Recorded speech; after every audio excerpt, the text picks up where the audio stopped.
Hi, welcome to another Serbian language lesson. Today we'll learn how to make a negative form of verb to be. I explained earlier that there is verb JESAM in Serbian language, equivalent to English verb to be in present. Some say yes, most say su. So let's hear how we make a negative form. Okay, I'm not, that's ja nisam. You are not. Ti nisi. He is not. On nije. She is not.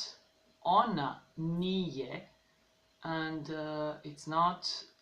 Ono nije. Plural. We are not.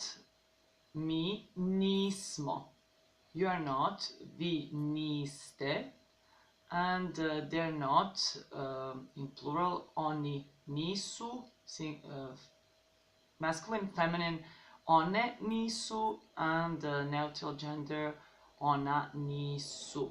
So, nisam, nisi, nije, nismo, niste, nisu. As you can see, it's very simple.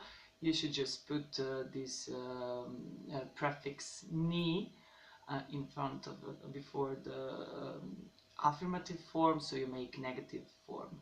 So some si, yes, most su becomes nisam, nisi, nije, nismo, niste, nisu. Okay, thank you very much for watching. See you soon. Bye.